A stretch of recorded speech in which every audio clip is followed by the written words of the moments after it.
Good morning. I'm Dr. Mary Sandra Quintal, Associate Professor and Head, Department of English, Holy Cross College.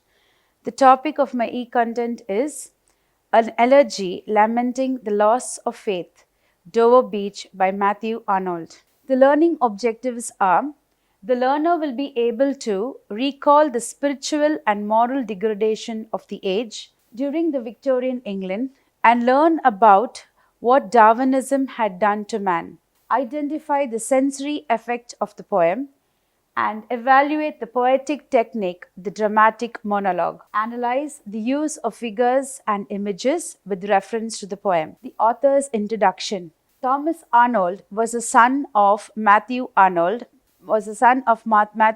Matthew Arnold was a son of Thomas Arnold, who was the headmaster of Rugby School. Matthew Arnold was an English poet and a cultural critic of his age, and he worked as an inspector of schools.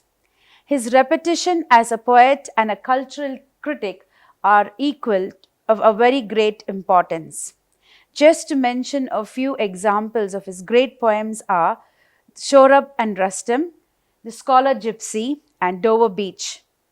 Arnold's poetry includes reflections of life, an appreciation for culture, a thought of classical antiquity, and contemplation of the shortcomings of modern life. About the poem, Matthew Arnold's poem Dover Beach is one of his very important poems, which was published in 1851. This poem, Matthew Arnold was inspired twice when he visited the south coast of England with his wife Frances, which is the White Cliffs of Dover stand just 22 miles away from the coast of France. So the ambience of this place inspired him to write the poem Dover Beach, which invokes nature and it ends with a question mark: what is happening to the morality of modern man? Dover Beach poem does not follow the old format of writing poetry.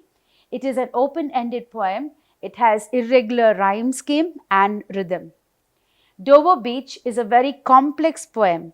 It discusses about the theosophical, existential, and moral issues of the age. Dover Beach, stanza 1. The first stanza starts with a very straightforward description of the sea and the effect of the moonlight on the land. He uses a lot of sensuous images like light, sound, and smell. He talks about the beautiful beach and its effect on their senses and the ambience of the atmosphere. But at the end of stanza 1, he speaks about the eternal note of sadness, and he sets the mood for the rest of the stanzas in the poem. In the second stanza, he refers to Sophocles, who had once stood on the Aegean Sea and stood there wondering what was happening to the morality of man, the same spiritual condition of the age.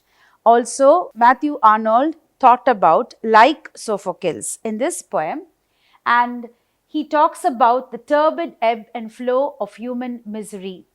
And he finds also in the sound a thought, hearing it by the northern sea. So he says, this melancholic strain continues. Arnold, he remembers Sophocles and he thinks about the spiritual degradation of the age. In stanza 3, he talks about the sea of faith, which was once very strong. It protected the earth around.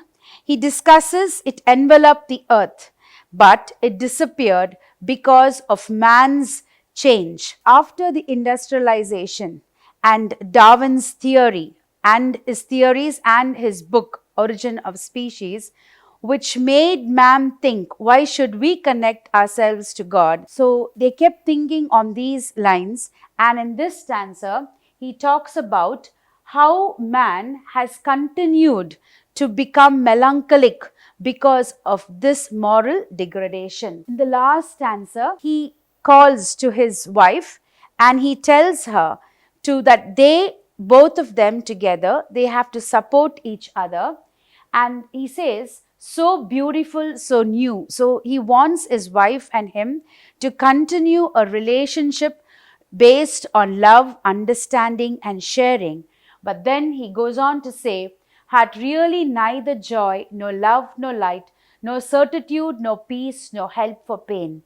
And then he says, and we are here on a darkling pain.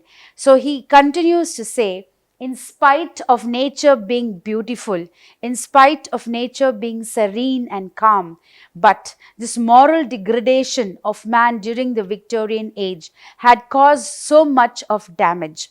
And he talks about this with the grating row of the pebbles of the ocean waves on the pebbles on the seashore. Conclusion, he talks about the clash between religion and science. He speaks about the sea of faith without any reference to God. Once what existed is no longer found. And he inspires his readers by his pristine descriptions of nature untouched by man's greed and destruction. I would like to recall two other important poets, T.S. Eliot in his Wasteland and Gerard Manley Hopkins in his poem God's Grandeur, who speaks about this destruction caused by man, but at the same time, you have the spiritual forgiveness where God comes back and he lends a hand to man. But here in this poem, Matthew Arnold just says that this moral degradation has no end. It will go on for eternity. He uses a number of imagery and sensory information in his poem. He employs figures of speech like enjambment, simile, metaphors, and illusions very intelligently and sensibly. He explores the decline of the faith that results in a sense of uncertainty and melancholy in the modern world. A few FAQ questions are, he discusses the reasons for the loss of faith of man yesterday and today. And how do we gauge happiness and loneliness? What gives meaning to this life ruled by science and technology? These are a few references. Thank you.